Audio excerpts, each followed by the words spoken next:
John Pombe Joseph Magufuli, kati ya vitu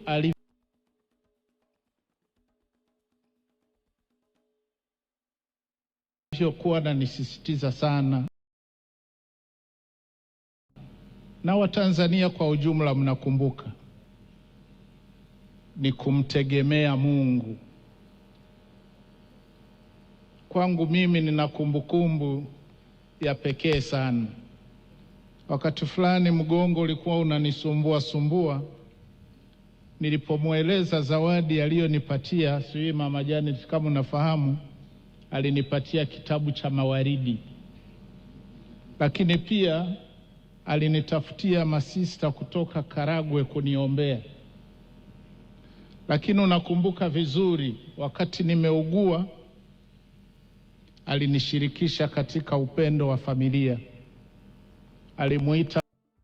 Alimuita Mama Janet kuniombea kwenye simu.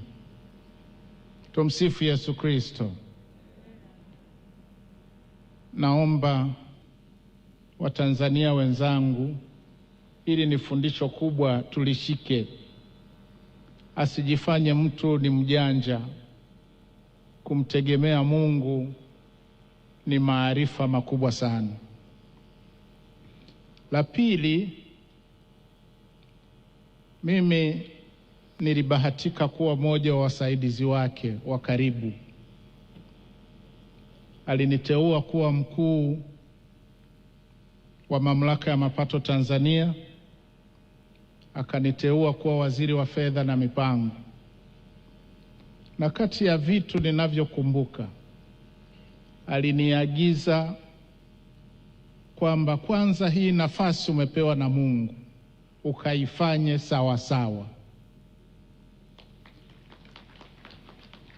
Kwa hiyo unarudi kule kule kumtanguliza Mungu.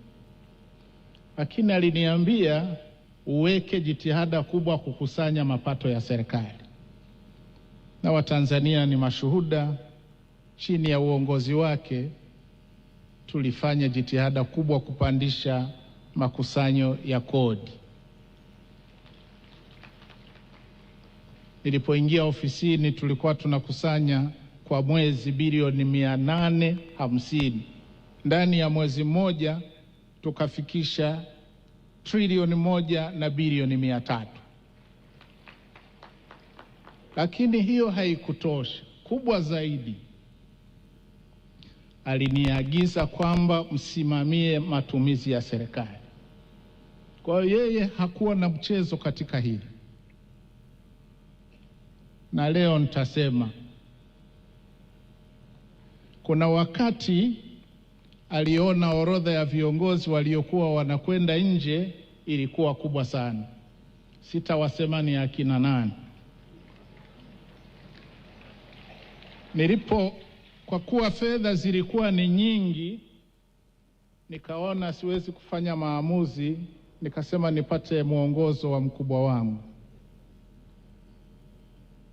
Aliponiita, alikata kuanzia zile siku ambazo hao viongozi walikuwa wanaenda, idadi ya watu waliokuwa wanafuatana naye safari, na aliniambia, sasa nimekuonyesha mfano.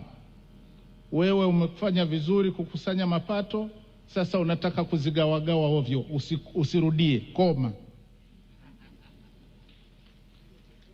Na alisisitiza sana kuelekeza pesa zile kwenye maeneo ambayo yanagusa wananchi.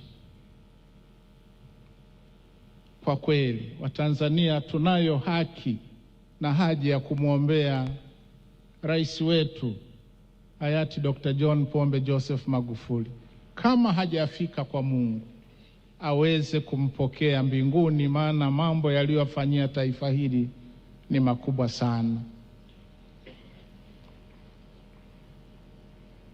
Na mwisho kabisa,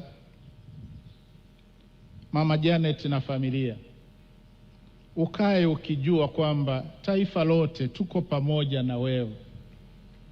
Tutaendelea kukuombea wewe na familia, na hakika Mungu wetu ni mwaminifu, ahadi yake kwa wajane, ahadi ya Yesu Kristo iko pale pale. Yeye ni Mungu wa wajane, yeye ni Mungu wa yatima. Mkae mkijua kwamba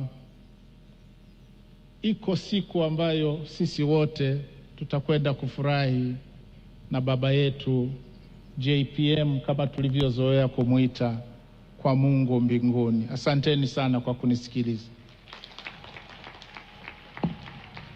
Asante Mheshimiwa mgeni rasmi. Ninayo heshima nimkaribishe Comrade Stephen Masatu Wasira, makamu mwenyekiti wa CCM Bara, asalimie. Karibu sana.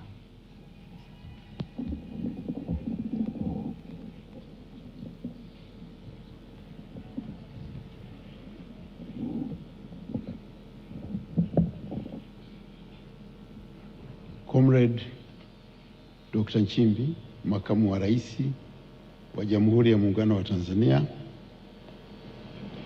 Dr. Hussein Mwinyi, rais wa Zanzibar na mwenyekiti wa Baraza la Mapinduzi na makamu mwenyekiti wa Chama cha Mapinduzi, viongozi wenzangu wote mliokwisha tajwa, ili kuokoa muda niseme itifaki imezingatiwa. Kwanza namshukuru sana Mama Janet Magufuli ambaye katika mialiko mingi sana aliyofanya hakusahau kukiarika mimi kuwa mwakilishi wa Chama cha Mapinduzi. Kwanza tunamkumbuka Rais wa awamu ya 5 Dr. John Pombe Magufuli, lakini msisahau kwamba alikuwa mwenyekiti wa 5 wa Chama cha Mapinduzi. Kwa hiyo tunakumbuka rais na tunakumbuka mwenyekiti wa chama chetu. Mambo ambayo naweza kuyasema hapa ni mengi, lakini siwezi kuyasema kwa sababu yote mmeshasema. Nitasema yale ambayo hamkusema. Sifa nyingi sana mmesema, lakini moja ambayo hamkusema ni kwamba Dr. Magufuli alikuwa mtu mwenye uwezo mkubwa wa kuthubutu. Kuna mambo ambayo wengine labda wasingeyaweza. Yeye ndiye aliyetekeleza uamuzi wa 5 wa mwaka 54